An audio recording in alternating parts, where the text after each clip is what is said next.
Breaking news. We're back. Maybe. Who knows? Are we back? Prof, are we back? We're at least back right now. We have that much to work with. Whether it will be consistently back or not, I cannot guarantee. Yeah, But happy to be back at least for this one, I mean, because we yeah, got some good stuff to talk about. true. I mean, we were back already, of course, because we recently released an episode. Surely that was Yeah. recorded recently.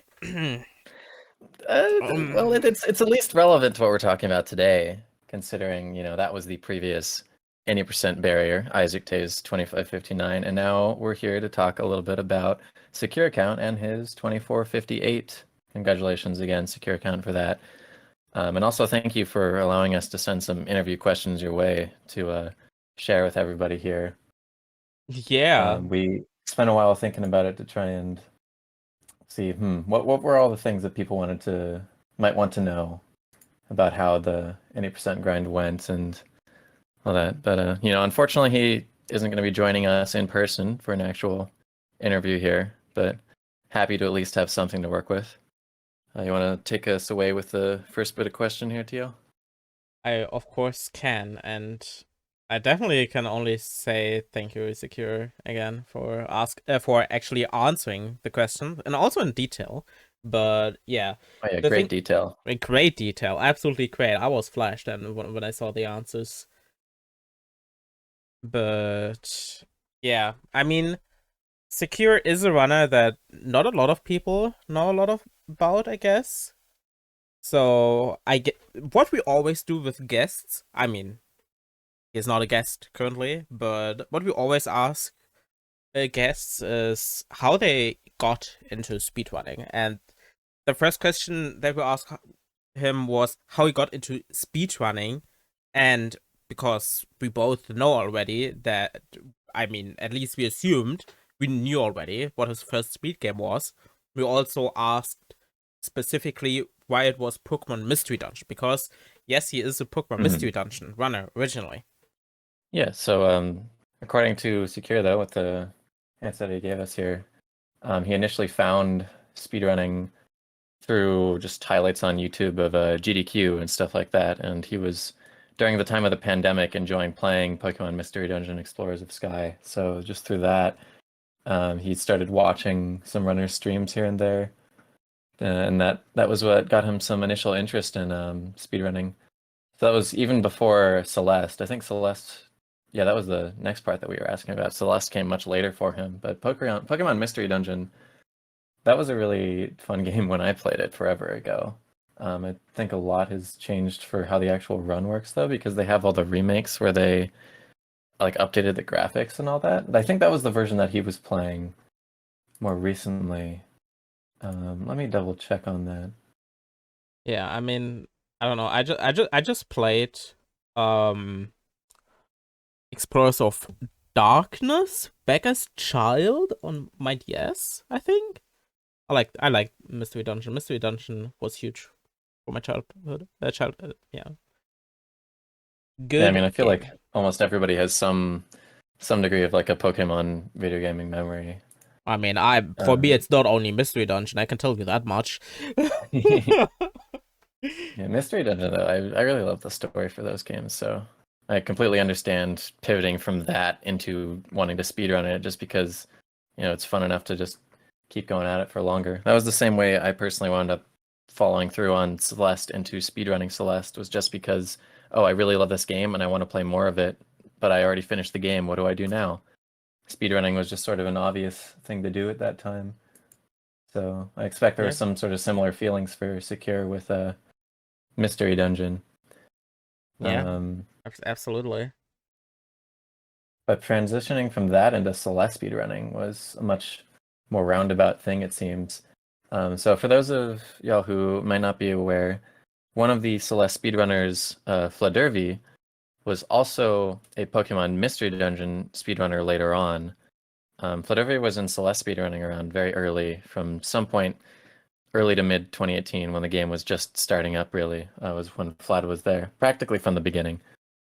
And eventually he started playing some Pokemon Mystery Dungeon speedruns too. So that he sort of became a bit of a bridge between those two communities, and Secure says that that's how he first heard about Celeste, was probably because of Flad being in the Pokemon Mystery Dungeon chats and just getting a little bit of a talk about that. So that was where he first heard about it, but it wasn't until March of 2022 when there was a bundle from itch.io raising money for Ukraine that Celeste was included in for when he actually even played it for the first time.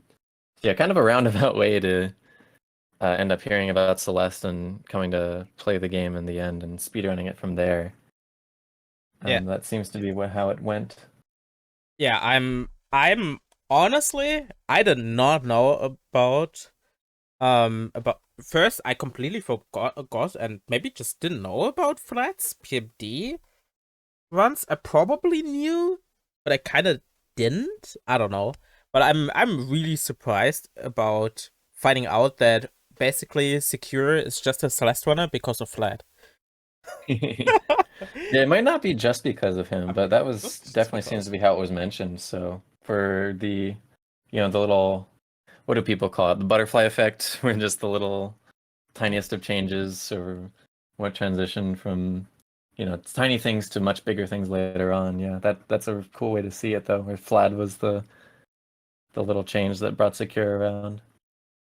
Yeah, and also that was back in 2020, and he did look at the boards, and Marlin 36 was the record, so that was definitely past April 1st. I still cannot Mhm. believe the Marlin 76 was from April 1st. It was April Fool's Day of all days to get the any percent world record and then post about it. I'd be like, "Yep, this is a yeah, 26." and he Here, got watch the stream, guys. yeah, and he got it offline, right? And Yeah, just posted on yeah, Twitter, and like, yeah, I got 26. I'm gonna see, but I was like, yeah, yeah. because Sure, you like, did, Marlon. yeah, Sure, real 26. Mm-hmm. yep, yep, yeah, definitely, very real, very real. I I believe bet it. it was. I mean, it was at the end. I like believed it back then because like you were not in the community, but I was. So I did like I mentioned it, like I saw it live and I saw the tweet and I was like, no, what? No way, it's April Fool's, surely not. And but at the same time, I kind of did believe, and it was real. I don't know. I It's just an absurd series of events, regardless. yeah, yeah, But yeah, cool to have seen that be the 26. Um, Just the every minute barrier has been really cool to watch for any percent as time's gone on. Like obviously I wasn't there for the exact 26-minute barrier as it happened, but watching back on all of the content of the stuff that preceded that, like there was the big like money match race that was hosted in, I think it was hosted in France. I don't remember the exact venue name, but where it ended up being TGH and Marlin just like playing live on a stage in front of an audience. This is like only a couple months before the pandemic and all of the shutdowns. Um, but like seeing that and then the any percent progressing after that point until finally Marlon getting a 26 was a pretty interesting bit of content to look on coming into the Celeste community with the pandemic and all of the shutdowns going on. yeah. And a lot of people started speedrunning around then. For Secure, of course, it was Pokemon Mystery Dungeon. For us, it was Celeste. Mhm. Um, and yeah, I mean, I know it was a bad situation, but at the same time, I'm glad that a lot of people like started picking up speedrunning back then, right? Yeah, I'm really happy I found the Celeste community through through like as funny as it is to say, through the pandemic I was finding other ways to have social time and all that, and the Celeste community was a great thing for that. Still really happy to be a part of the community 4 years later now, nearly. So shout outs to the pandemic. Shout out to the pandemic, yes.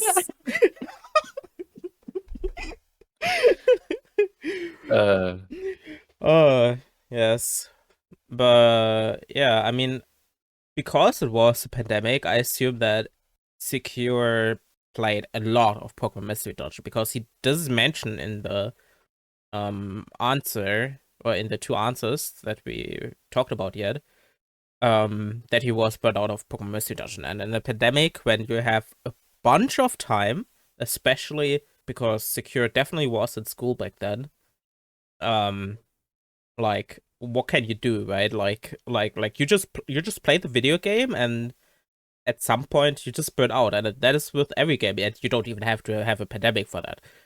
Yeah, eventually too much time does just become too much time. So burnout's practically inevitable when just doing the same thing over and over so much. Also, there's the fact that for Pokemon Mystery Dungeon, even just playing any percent is like a 5 hour long run. Oh, Um, yeah, yeah, which is absurd. It's like that because you have to not constantly be on your toes for all the RNG, but whenever you're in any of the dungeons, which is a very large portion of the game, you got to be really paying attention for stuff like that. You can't really like turn off your brain. Whereas like with Celeste, you can kind of turn off your brain and just rely on muscle memory some more. There are times where you need to be more focused, just because obviously if you're playing to a super high level, you're going to be doing riskier stuff and have to be paying more focus to visual cues or just your exact inputs. But I think it's a very different sort of gameplay where you can rely on muscle memory in Celeste. But if you're playing Pokemon Mystery Dungeon, where the whole layout of every room that you're going through, every floor that you're going through, it's constantly changing. The enemies are in different places and all that. That's such a different experience for speedrunning. yeah, and that perfectly ties into the next question that we asked Secure, which is, has speedrunning PMD, so Pokemon Mystery Dungeon, helped you in any way for running Celeste, right? And he did say that it didn't really have a lot of impact to him. Like, he was a top runner, right? But yeah, in PMD it's more like a lot of RG, so pattern recognition and game knowledge and stuff like that. Um, and like how you approach situations and you react to them. While for Yeah. Celeste, it's way different on how you approach and learn and practice it and Yeah, run it, because of like if course. you're playing Celeste and doing as well as you can, it's exactly what you expect. Every single moment just goes a way that you know it will go. You don't have to react to anything. That's something that I felt was interesting that I had like a theory about regarding how Secure seems to play a little bit differently from other people. Something that I feel like I've noticed with Secure's Celeste gameplay versus a lot of other players is that he usually seems more ready to react when things go wrong, like has backup plans or backup ideas available, and like just quickly getting back on his feet seems pretty easy for him. And I feel like because of coming from Pokemon Mystery Dungeon, this isn't something he mentioned, by the way. This is just my personal theory. Okay. But I feel like coming from such an RNG heavy game like Pokemon Mystery Dungeon, if it was to prepare him in any way for playing Celeste, it would be for when things are going wrong, when you make mistakes, and how to recover from them better. Because he did always seem to be able to recover very well. Yeah, I mean, some stuff, like, of course, we asked Secure questions and he answered them. We didn't, yeah, I didn't ask, like, follow-up questions. So, like, some things are, like, you just cannot really reflect and immediately answer them properly. I mean, he had time to answer them, but some things are just second nature, right? Like, you don't even Hmm. think about it. So it's hard to just, when someone asks you about something, to like say, yeah, this and this help me like accurately, because it could be just some random trait that you maybe have through experience that is like second nature to you, that you don't even think about anymore. Yeah, it's hard to perfectly answer questions with just that first pass, but that's what we that is what we went with. It's all right. Yeah. I think it is just like an interesting perspective, though, being able to see that I do believe there are differences that come from having been playing such a high level of Pokemon Mystery Dungeon and then coming into Celeste. Like, he does mention, yeah, they are as different as games can really get playing Celeste versus Pokemon Mystery Dungeon. So even though the skill sets were very different, there are those little bits of crossover, and I think that's the interesting tidbits to look for there. Yeah, definitely. And also recovering mistakes, I feel like, yeah, if you have experience with, I don't know, like anything where you have to stick to a plan or something, or I don't know, or where you have to try to come up with backup plans on the fly. You kind of approach a lot of things in life like that as well, I feel like. I don't know, maybe that's only for me, but like, or like at least for like games like Celeste, like speedrunning, or for me also in Counter-Strike or whatever, that Mhm. I try to have backup plans for common things, or just like if I see, oh, this went wrong, how do I back it up or something? Like that is a lot in games that I play often or whatever for me personally. So I assume it's also like a mentality thing that just happens naturally. Yeah, yeah. Like the more practice you have fixing things or improvising to minimize like whatever mistake might have been made or how things went wrong, keep things as good as possible. That in of itself is a skill, being able to improvise your way back to as good as you can possibly have for that moment. So Yeah. playing something with heavy RNG or just playing against human opponents, anything like that feels like it would be something that would improve skills that you wouldn't have just like playing exclusively Celeste, where everything is perfectly set in stone. Yeah, and I guess it is important and not as much talked about in the Celeste community that the backups are important, because like, yeah, people have backup strats, but trying to like apply them quickly, reacting quickly, and then also what your backup is, like, it does make a difference if you just die and lose, I don't know, 5 seconds, or if you back it up and lose like a second or two instead, right? Yeah, All of yeah, those like are it'll mistakes, improve your but yeah. average time save over time if you're able to fix your mistakes quickly. Like obviously it's ideal if you can play whatever strat you were intending for in the first place perfectly, but if you have your backups ready, then you're not going to lose as much time if you're prepared for mistakes when they can happen. Yeah, but also please don't practice the backup so much that you are expecting to have to back it up every single time, because some people definitely do that. Like, I know a common beginner problem is that they practice the last term of Oshiro in 3A, Mhm. like the death strat more than the entry strat, and then they only can do the death strat something. That definitely can happen, and yeah, and it's still better to just not make a mistake and have that get down than to have all the backups down, but not your actual normal strat. Yeah, being prepared for failure is good, but being confident in what you should want to be able to do in the first place is also very important. Because just relying exclusively on backups is going to be a time loss one way or another. So it is important to have the confidence in the thing you want to get the first time. Yeah, and I guess while we talked about beginner, I think you can take over the next question, because that definitely has something to do with beginners, I would assume. Yeah, so for the next question that we were talking with secure account about here was something that we noted with him is that he's not really as active in the actual community or in community discussions. So we were asking him, how did you go about figuring out some of the more obscure knowledge that exists in the game? And was it through just carefully analyzing runs, reading or listening to what other people said, or by his own efforts, or even like a mix of all three? And his response to that was, yeah, it pretty much was just a mix of all three of those. Um, but mostly through like experimenting with new stuff while trying to execute them. I feel like that is a really important thing for improving in Celeste, is that just like experimenting with everything that you're doing, trying to figure out exactly how it works and how it feels for you ends up being more important than just trying to copy exactly what you see and go from there without really like thinking about it. Because if you understand something really deeply, whatever your strats are, and like how they feel, where they can go wrong and all that, you're going to be a lot better prepared in general and a lot more confident both in executing them properly and in backing them up if things go wrong. Yeah, definitely.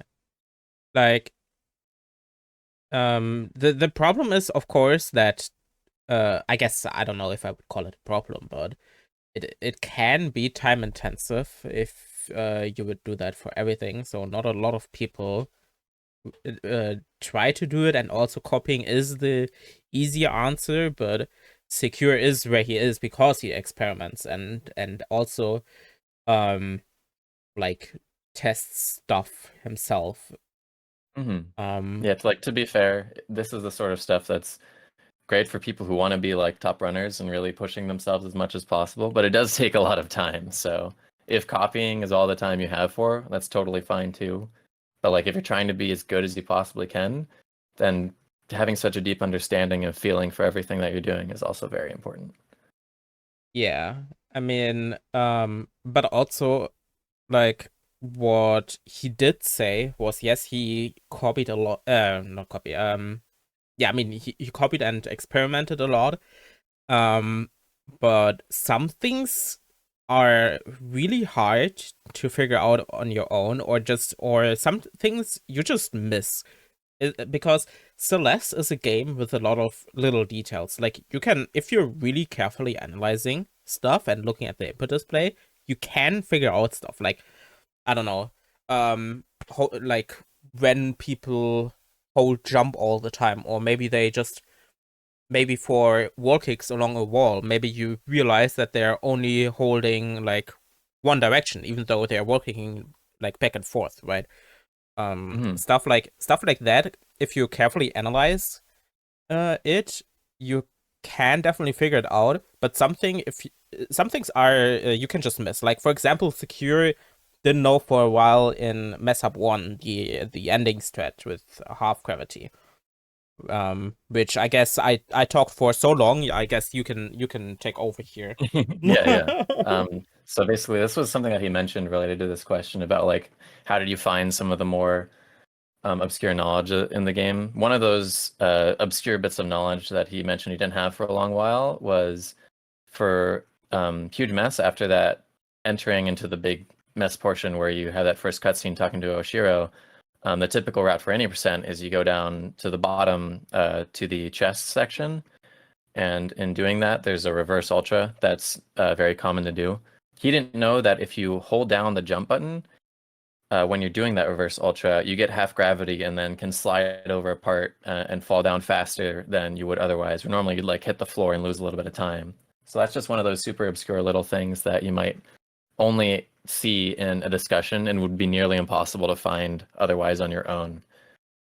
So yeah, he mentioned finding that as one of those helpful tidbits you'd see in like the Celeste Discord being discussed, where if you're just doing your own labbing and testing, it would be near impossible to find stuff like that. Yeah. What is one of I don't know if you even remember, or maybe something recently where it is one of those knowledge things for you that you maybe figured out relatively recently, or maybe at the beginning, or something that with you, that you just figured out by reading instead of by your own. Oh yeah, that I think we were talking about this one a little bit ago, not in the actual podcast, but there's this one thing at the very end of Cliff Face in Golden Oh, Ridge where like the yeah, last room where they're yeah, throwing snowballs at you. Um, for some reason, if you are crouched on that like final platform right before the snowball is firing at you, so it fires at you while you have a crouch hitbox on that last platform, there is a single frame where there's some like floating point rounding error or something like that where the snowball will move down just by like a single pixel, which is enough to mess up the normal strat that people like to do at top level there. Or like you bop on the top of the snowball, buffer a demo hyper to get out of the room. Um, so there's like some ridiculously tiny things like that where some strat might go wrong and you're like, what the heck even happened here? Um, and you might never be able to know unless you hear about it from like a tasser or you look at things frame by frame on your own to try and figure it out. So there's some stuff like that yeah, you do really just need a community of people who've collected all this knowledge over years and years to help you get little bits and pieces of improvement here and there. yeah. And the thing is, there isn't really a resource for that, so you kind of just have to read discussions about it, which is not great. But there's so many little details that it's also impossible to have resources for that, right? Um, Yeah, I mean, like in theory, in the best case scenario, you might have some big document of all the little details of everything from every room and any percent that might be relevant to top runners for information like that. That would be useful. But being able to take the time to compile something like that would be so much time and effort from whatever individuals were working on it that it's just not particularly likely. It would be a cool thing that could be made, but it's just one of those things about how Celeste is way too much to put into just like one space. Yeah, So I don't feel like there's any blame or fault that can be given to anybody for something like not existing. There's just so much. yeah, like, and also it maybe depends on like a previous input or something. Like, for example, currently, I don't know if you know about this actually, but Hmm. I'm compiling all the info that I personally have about Tesseract. And oh my goodness, it is so much work. I mean, it's not I'm I mean, it's kind of fine, but at the same time, there are definitely some details that I didn't know or figured out. Like for example, like a thing that I only figured out after actually learning this thread was that, for example, secure account does for the very um no, for the first corner boost in the second last room in Awake, so the one before the downright dash, right? Hmm. That secure does a neutral climb jump there, Oh, and some people release right after the downright or something. But in general, to go neutral there, because you have so much speed that you cannot properly get over the last corner in that second last room with an upright dash, because the strat would be to corner boost, downright dash, then buff an upright dash and corner boost to get out of the room. But you can be so fast that if you would buffer the very last corner boost there, that you don't make it over because you don't get over the wall within 4 frames. So you kind of have to lose speed there to make that consistent for full game at least, because you're like, because of course secure does this for full game, right? And yeah, consistency yeah. matters for That that. is another one of those absurd details. I mean, I guess it's almost inevitable with something as ridiculous as a TAS Awake, because that strat in of itself is already so difficult to input in the first place. Like with all the recent improvements people have made to the setup from the very beginning to how it's almost completely changed from what people used to do for the places you corner boost and ultra and TAS Awake. A lot has changed to make it more consistent, but even after all that, there's tiny stuff like that that can still get you owned, apparently. Yeah. There's also more to Tesseract, but like that, I mean, I could talk about Tesseract for also another hour, but I will refrain myself here. I just know that there are quite a lot of details, I guess, for that strat. It's hard, but it's definitely, I mean, it's still stupidly hard, but it's definitely a bit less stupidly hard while still being stupidly hard when you know the details. Um, but yeah, I mean, another thing. Yes, I'm going on a tangent. But another thing that I always We love tangents around here. Keep going, please. that I remember is that the moving, like, the platforms that you move down in resort, like in start in the room before the last key, right? You have this like platform that you move down, right? And you hold Hmm. down to move it down quicker, right? And Yeah. And do you know what makes the platform go down? It's not the down input. Oh. It's crouching. And I'm like, I did not know that. That's it. I mean, it's so obscure. It's so obscure. It's also the reason why I did a normal extended hyper instead of a demo hyper at the end, because I thought, oh yeah, I'm still holding down, so I should probably like do a normal extended hyper. But a demo hyper also crouches, so it also moves the platform down faster. And the demo hyper Oh. from standstill is faster by 2 frames because you have travel Yeah, more you just get horizontal that little distance. bit more distance. Yeah. In Yeah. the dash, right? So and that is also like, shouts to Eugene, by the way, for that knowledge, because but like like there's so much obscure little knowledge in this game, like it's unreal. Yeah, that's one of those random things. The platform example you just mentioned, where like I always thought, I'll just do a demo hyper for the extra distance, and didn't realize the crouching would still keep the platform down. So like sometimes you can happen upon doing the right thing and have no idea why you're doing the right thing, but just like it just works. Uh, So it's Yeah, cool when that can happen, but I think it's much better if you're able to have all the random obscure knowledge. Um, as for definitely. the next question, though, because we hung around for a little bit of time on the labbing and We have the time. We pass have awake time. We have examples and all time. We that. have time. We do. We got plenty more tangents to come, though, I'm sure. Yeah. Um, but the next question we were asking Secure after that was, what were the biggest challenges in one of your various grinds? And his response to that mainly was that the biggest challenges were more so mental related than anything else. Starting mostly with like his 5B sub 2 grind. Because that was like his biggest initial grind, I believe, because everybody was really impressed. And I think that was the point when, correct me if I'm wrong, but I think that's the point when most people were like, oh, wow, this secure account guy is getting really good really fast, right?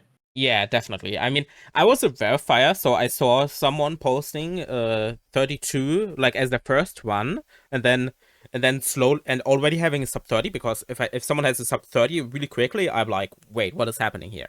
Um but yeah, like for the general public, the sub 2 grind was definitely the first time that people um heard of secure, at least the people that are more into the Celeste speedrunning community, because let's be real, IL grinding is mostly followed by like speedrunners who care about the game and not about the general public compared to any percent. Yeah.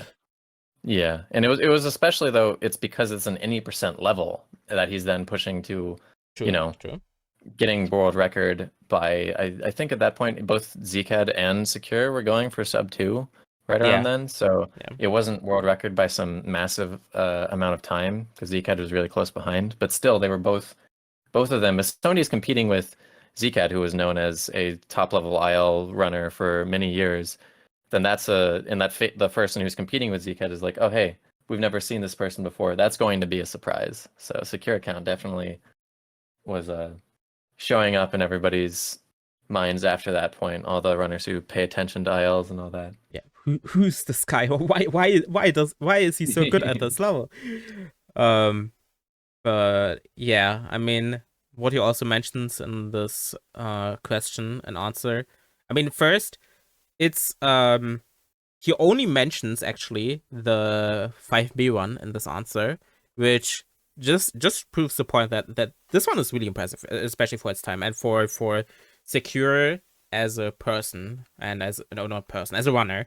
I mean, maybe as a person, but I'm not here. I cannot judge that. Um, but it was like a big step in his speedrunning journey for Celeste, right? Yeah, just Um, like for the extra context here, we did ask all these questions, of course, after he's just gotten his 2458, and then he yeah, brings up the 5B sub 2 grind from forever ago as one of yeah, his biggest challenges, not like the 24 any percent. yeah. So clearly this was defining for him and for all the people who were seeing it as his first major like breakthrough sort of runs. Yeah, definitely. And what he mentions here is that it took 33 winnable runs into Mixmaster before the sub 2.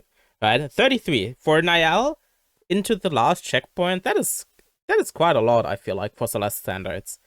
I'm not entirely sure, but no, it definitely is quite a lot. At least for me it would be Oh yeah, quite a lot. especially for a level that's short, that is that short, getting that many runs into the final checkpoint. That is pretty brutal.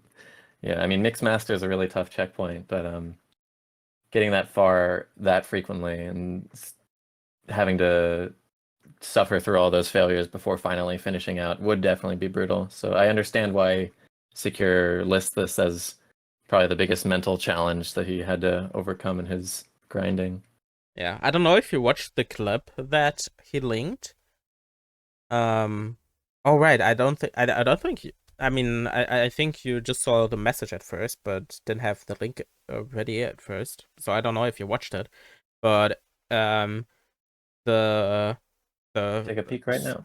yep, you can. I hope that doesn't break your recording from audio and your audio setup properly. But It should be fine. yeah, but it was um a grab press one frame early in the final room, in the very final room, and he lost like 0.6 or something in that room and got a 2 flat 0.2. Yeah, apparently this was a frame tie of his previous PB as well. So it was the final ultra, just not getting the 1.2x bonus, I guess, for hitting the ground before grabbing Tiyo. That's what's happening right there, isn't it? Yeah, and he loses, and that loses quite a bit because that sweat is really fast. I mean, it's also pretty hard, I feel like. But yeah. Well, I mean, yeah, almost all the strats in the sub 2 are going to end up being pretty hard because sub 2 5B is not something that's really been repeated many times. Has it still only been secure, or did Zcat also get it? I haven't checked the actual 5B board in a while. I mean, I can check real quick. It is Pearl who also got one. And Secure has a 158 by now. Yeah, okay. Did end up getting a bit further down there. But yeah, GG's to Yeah. Pearl having the other sub 2 there. Yeah. Big turner. But yeah, that was definitely a ridiculous run. Yeah, to have improved that quickly. Kind of crazy. Yeah, definitely. And Joe, you mentioned the next question basically in your Yes, I'm in, very in your subtle about this. yeah, very subtle because the next question was that it is not a secret that secure account is or has improved pretty fast since starting a game in which also I don't think we mentioned. He started the game in March 2022, right? At least he started Yeah, like playing it casually. Running it seriously was in May 2022, right? So that was like right around there, yeah. yeah, that was like not even a year since the 25, right?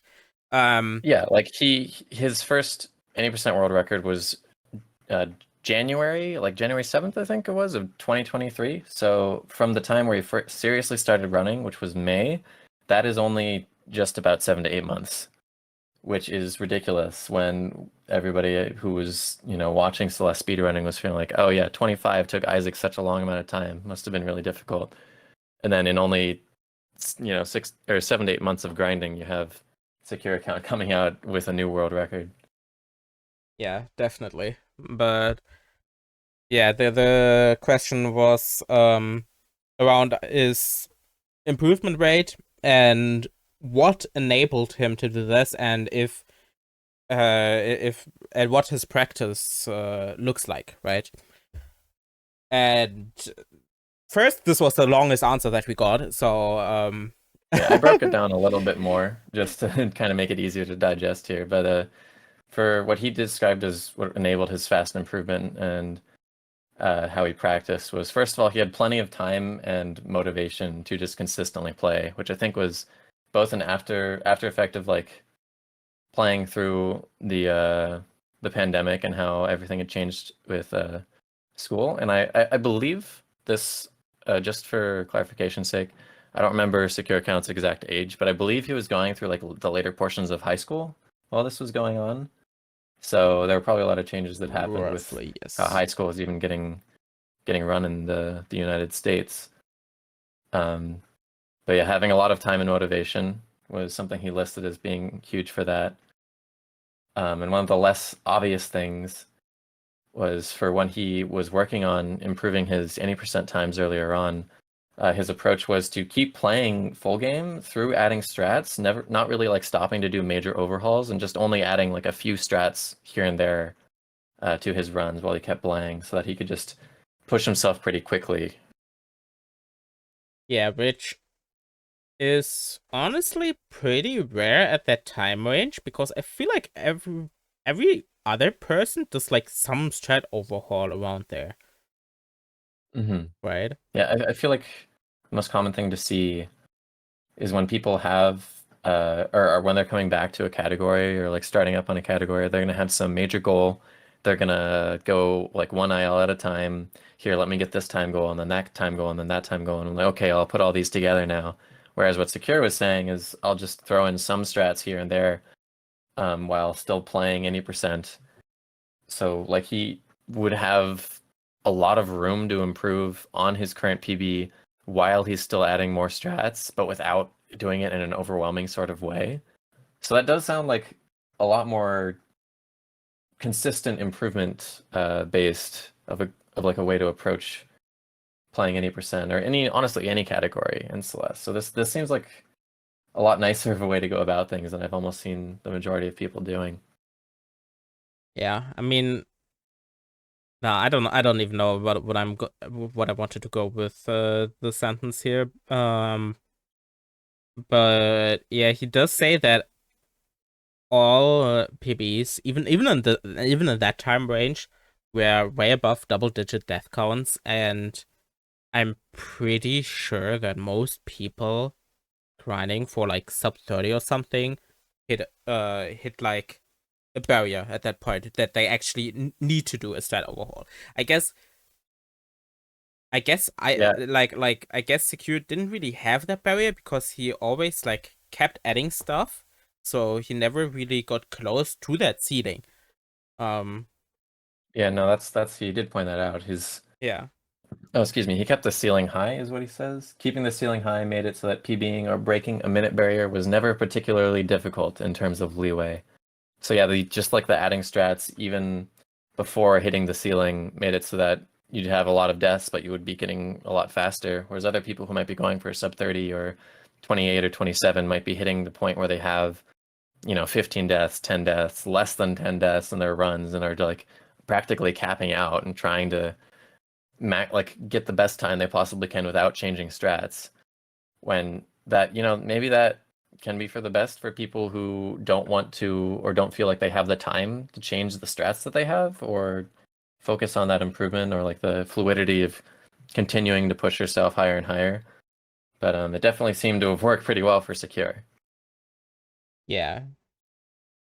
The one thing is though that he definitely came into it with the mindset already with improving um and I guess analyzing stuff properly, which honestly analyzing is hard, and and not a lot of people Oh yeah. actually can do it well.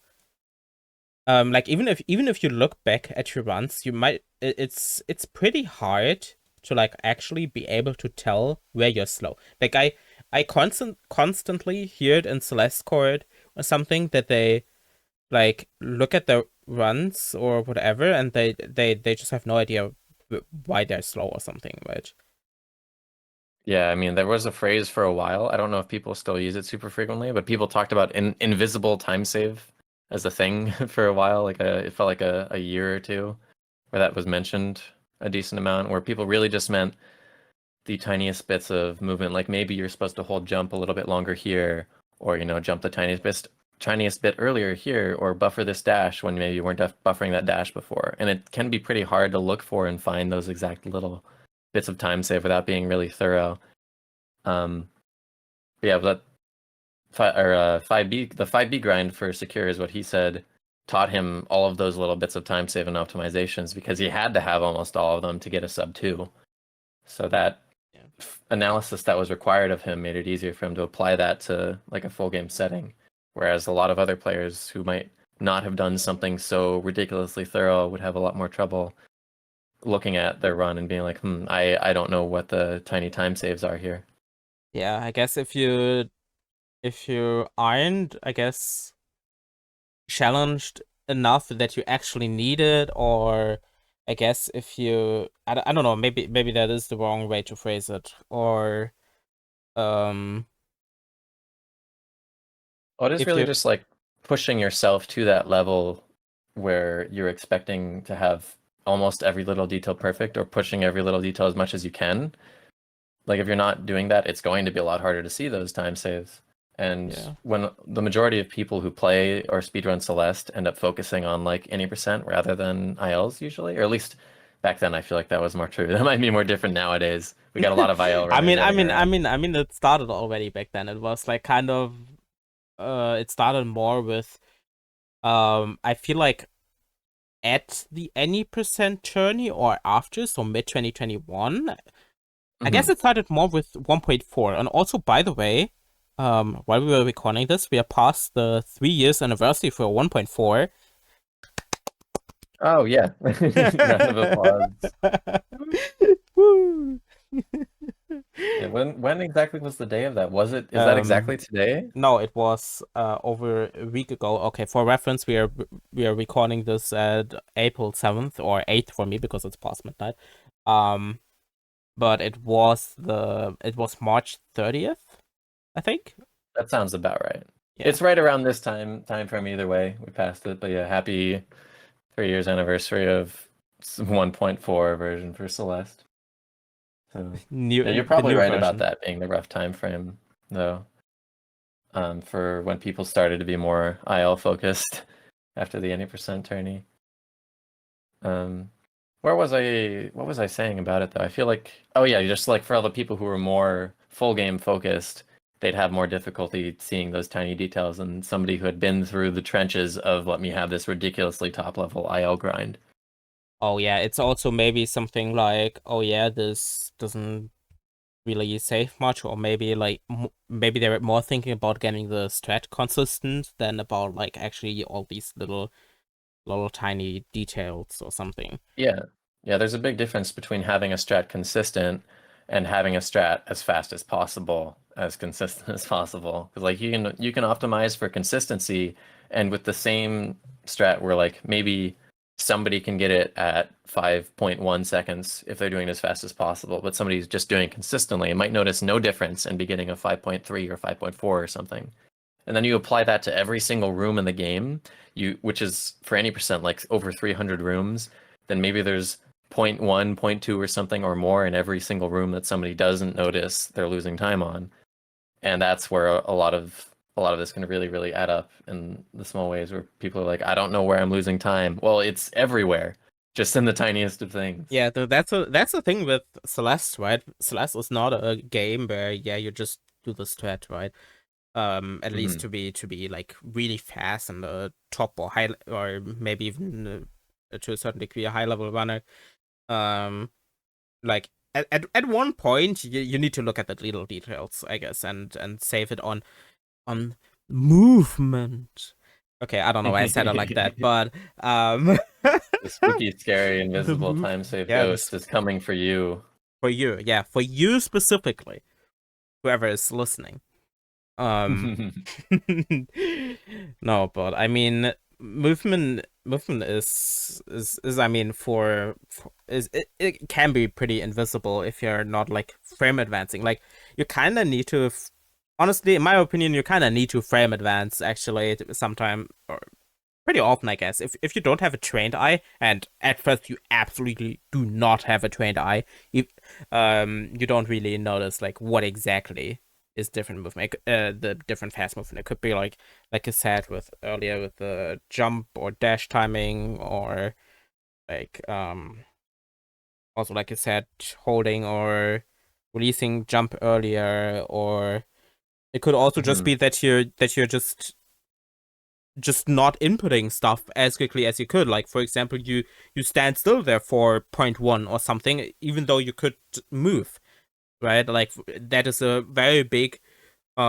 thing at, for example, the beginning of chapters or after a warping cutscene, like I don't know, intervention or um like Yeah, intervention like the into a huge mess wake or buttons as well huge is mess another buttons, one. right?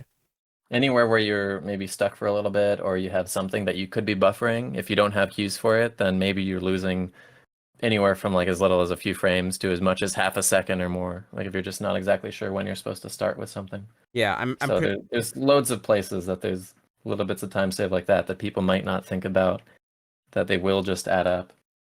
Yeah, there are a bunch of little things. I'm like, I think, and while you talked about huge mess buttons, I think Vapor looked at some um runners, and I think it was around the sub 30 range or whatever, and I think even top runners, where they lost like point 0.2 or whatever at the huge mess buttons because they just didn't buffer or just moved too late, or do the classic thing of just reacting when Madeline starts moving, right?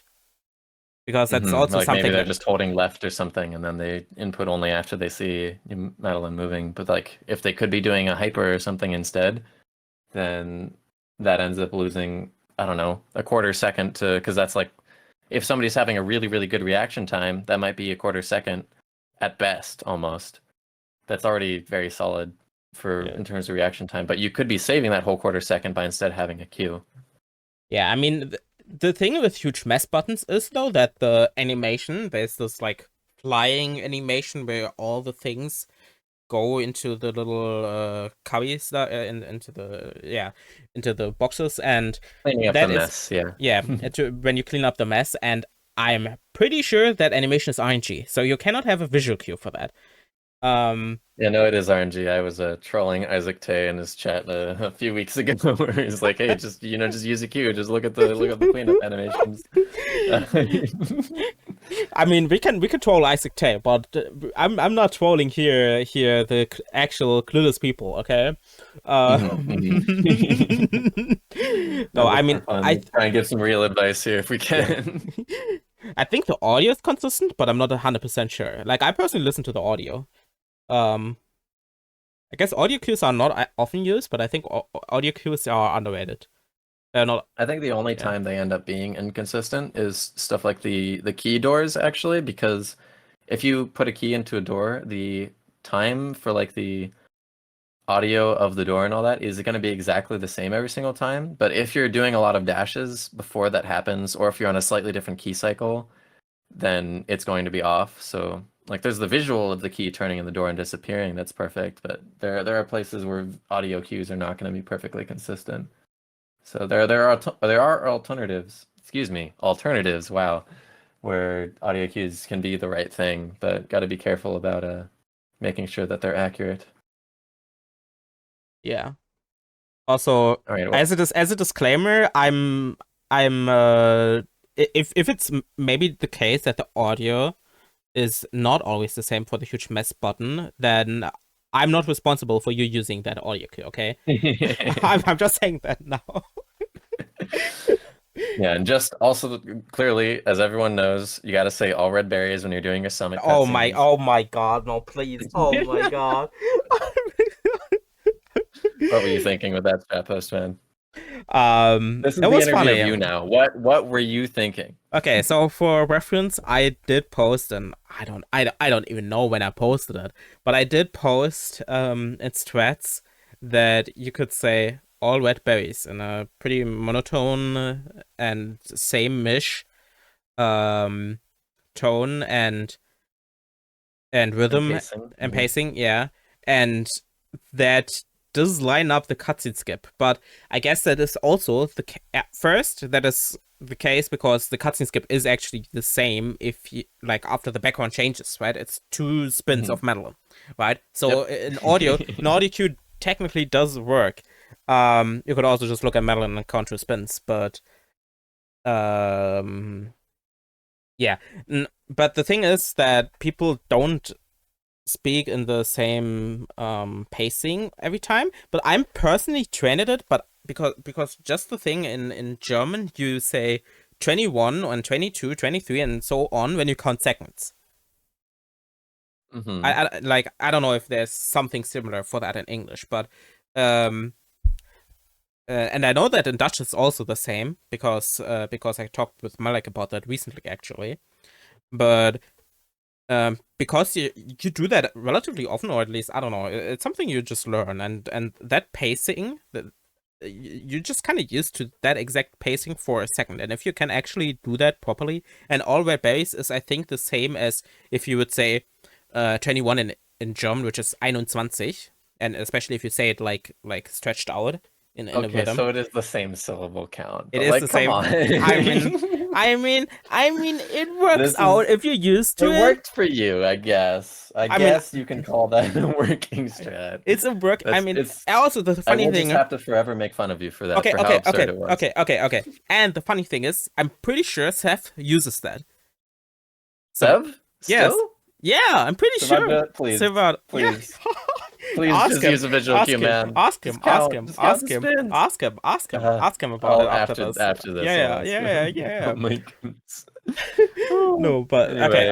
okay. But also what I just thought about, also invisible time save and Bellin cutscene skips or cutscene skips in general. People like sometimes spend ages before skipping a cutscene or like they walk into the cutscene trigger and then chill a bit before skipping cutscene, and that is also some invisible time save.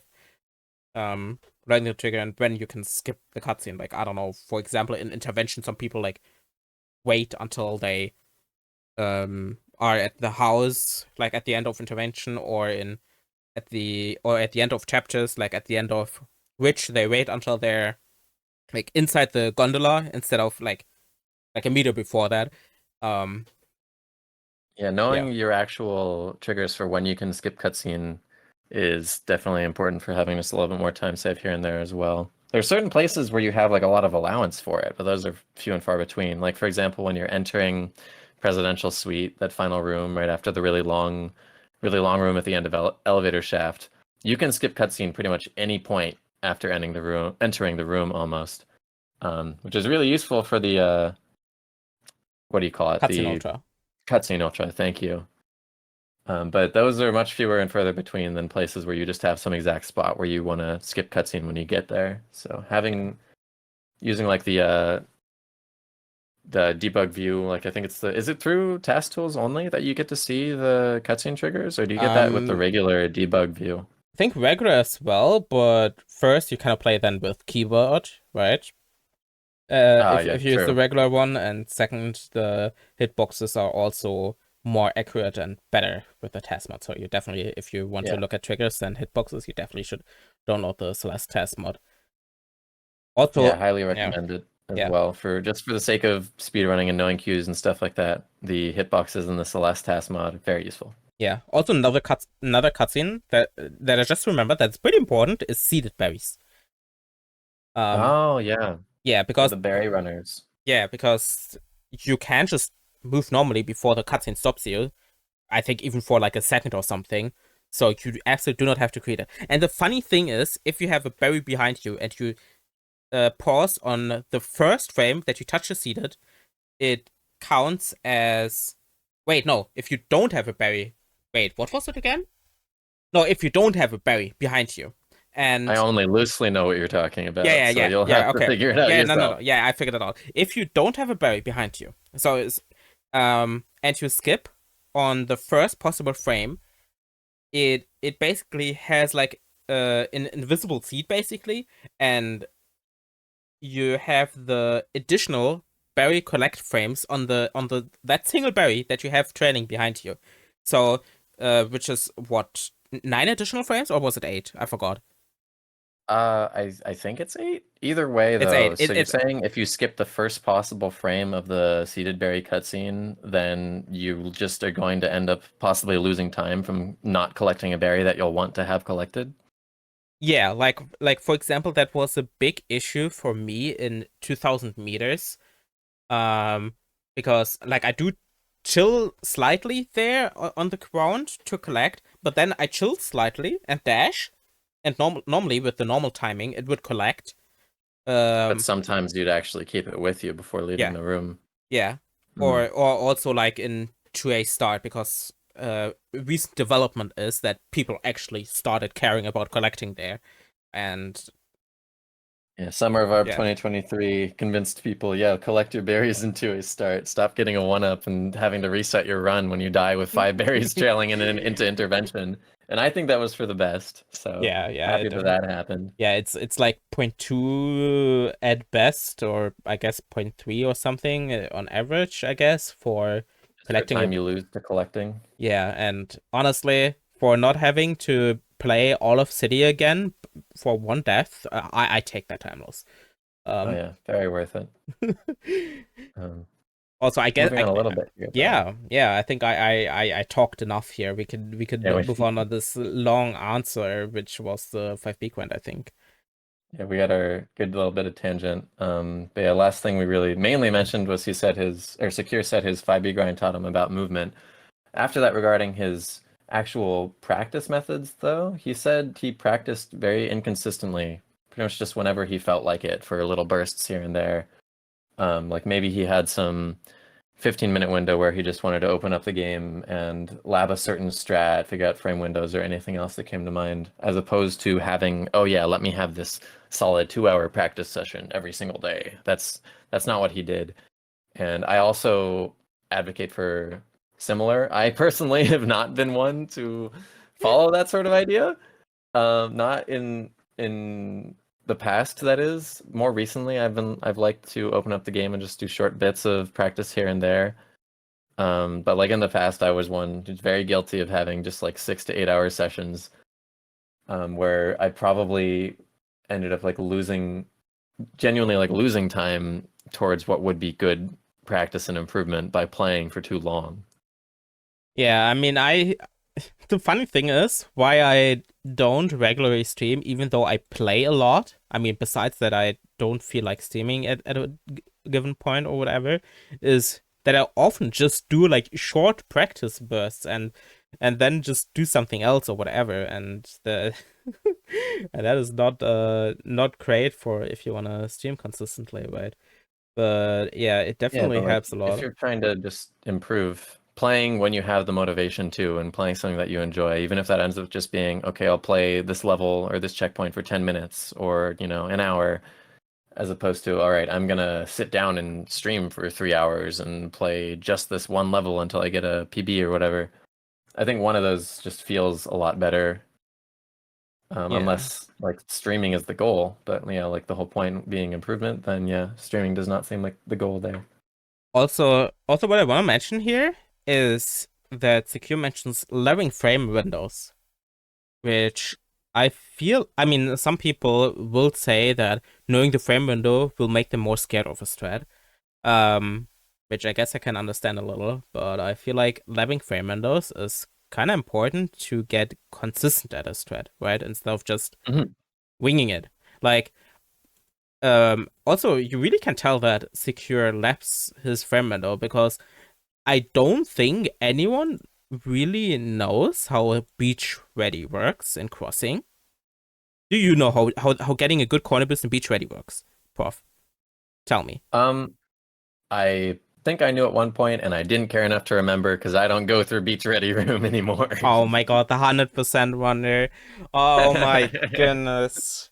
This is why you should run. Okay, no, I only fill my brain with necessary information, and Beach Ready's not fitting in there, buddy.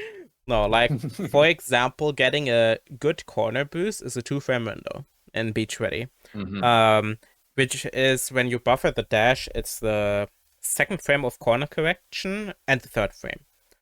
Um, Ah, okay. yeah. So something like that. Maybe yeah, you're scared now. Now you know getting a good corner boost is a two frame window, but like, well, now you at least know why it's going wrong and can maybe like focus on that window, maybe find a Q or whatever. Yeah, like before that, you end up just being like, this just feels like RNG. Okay, whatever, I'll deal with the RNG. But when you actually know how it's supposed to work, you can plan for it. If you're just going into something unaware and just having the confidence and when things are going wrong, be like, dang, if only that could have gone right this time. That just feels like a lot worse of a individual like strat and knowledge mentality than, okay, I will try and understand this so that I can make it work and know when things go wrong, what happened. Yeah, definitely. But The next yeah, the next part that Secure mentioned for the same sort of question about how he practices, he mentions regarding warmups is at one point he started out having kind of longer warmups where he'd practiced harder parts of the run before he'd actually go into playing and doing more full game. But this ended up with him having like 45 minutes or I think longer warmups. Yeah, he says 45 minutes to an hour warmups before he even really started his first run. And when he actually got around to the 24 grind, he realized this is taking too much time. I'm gonna cut it down and just do like a little bit of the most important things, maybe only like 15 minutes before actually playing runs and letting runs be the practice that he needed to actually keep going. Because like if you have the same set of strats and you have had the same set of strats for a really long time, then I do believe it's genuinely true that like maybe you should check up on the hardest things or maybe some things that you messed up recently. But doing that for too long ends up being less worth it than just continuing to play runs. There's yeah, definitely a balance to be found there. Yeah, but like you said, it's only if you like actually know and are relatively consistent already with your sets. You probably cannot do that sort of approach when you just, I don't know, started overhauling your strats. At least Yeah, I like feel like. if you just oh, I agree completely. Like if you just recently redid all of your strats for sub 30 and it's only been 2 weeks of runs and you're just doing like no warm up, maybe just like a 5 minutes of okay, I'll practice I don't know, bubs drop or lake skip or whatever the more major things, and then going into runs, you're probably still going to wind up with a lot of mistakes because only a week or two with the same strats is not much time to be confident with them. But like again, Secure mentioned playing with the same strats for like a year to a year and a half, I believe. And Yeah, then that's just so much time with the same stuff that you don't need to really practice them as in depth in warm up to get ready for runs. You can just do the runs again. yeah, definitely. And moving on, now we get in some juicier, not about really running itself, but about the overall, I guess, community interactions. Because the next question was because here's the any percent world record, and even by being currently as of today. Oh wait, actually by less than a minute now, because Kez got a PB. But at the Oh, true. Yeah. yep, but at the time of over a minute ahead, um, of second place, that some people definitely put him on this like pedestal of like, oh yeah, you're the best player, you're unreachable, you're so good, you're inhuman. What, I don't know. And we just asked him about those comments, right? And his answer about it is that it's a little bit cringe.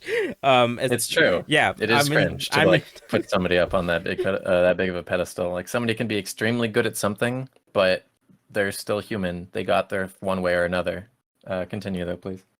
yeah, and and he said especially when it's used as a benchmark for like other runners or other people, um, which I definitely can agree. Like, but yeah, I mean, we're both runners, so of course we know like this. I mean, I think like everyone kind of does it, right? I mean, I feel like everyone does it at some You mean point. like As fusing as as comparisons I, to I other mean runners, I mean or what do you mean? or like saying I mean I personally definitely do, and like saying like oh god, like yeah it's secure, of course it's so good, or how am I supposed to match this, it's secure, or whatever, right? Or like or like getting asked a question of I don't know, like someone comparing you to secure or whatever. But like I mean, I feel like I mean maybe it's just because I'm personally doing any percent, so I look at secure for improving, right? Because secure is a very good example of a runner with relatively simple strats, for at least for the time range simple strats. Um but with really really good movement. So copying secure's movement and on the strats is pretty beneficial, at least for me when also being a top runner. But Hmm. that also means that I try to replicate it, and then kind of use it a little bit as benchmark myself, that movement, and then see that I still lose quite a bit there. But at the same time, I personally don't feel discouraged, because I will just go back to the video and look what exactly where am I losing time, right? I mean, Yeah, I feel like that's the healthy way to go about it, as opposed to where some people are just like, "Oh, this is untouchable because it's what Secure did." The good way to go about it is if like you can look at that and see that somebody put in the practice and the hours to get to this point, so that other people are capable of that too. It's not like it's this ridiculously unreachable goal. It just means that relative to other runners, yes, Secure put in a huge amount of time and effort into playing any percent so well. So like obviously because of that time and effort, he's made it to the top, but it doesn't make it unreachable for others. yeah, definitely. And the good thing is that especially especially because we have secure and we have someone to see where these threads get us, that we can easily, on I don't know if I would call it easily, but we have a reference to use to get to that level, right? Like it's way Hmm. harder to get to that level without a reference, right? Yeah, absolutely. Which is also why you see, like, when a minute barrier gets broken, that more people after that will get it because there is more, like, more references that you can use, right? I mean the 25 the 25 is like a bad example for this, but for 26 you definitely saw this. um Yeah, I feel like that was true of the 25, or well, it wasn't true of the 25, pardon me, particularly because most of the people who are top runners at the time were just burnt out on any percent and weren't looking to be playing the category so much anymore. So any percent was more so having a drought, and that's why we didn't see, excuse me, that's why we didn't see any 25s for a long time aside from Isaac and Secure, yeah, rather than anything else. But yeah, you were saying about 26? yeah, exactly, yeah, 26. And also while you mentioned that, that definitely works into what Secure also mentions after this, is that um he also thinks that the difficulty of where he got is over exaggerated, because first, like you mentioned already, that he has been doing the same stats for a year to a year and a half. So it just comes naturally if you just do the same thing forever. And but also that means, because the top runners weren't just running any percent, that they are not at that level, right? Hmm. Yeah, like he'd been playing any percent for from getting from the point where he started, like around, well, we said it was like May of 2022, right? Was pretty much Yeah. the time that he started playing any percent some more. To when he was getting to the 25 and to the 24 level, that being like a year and a half, 2ish years, that full range.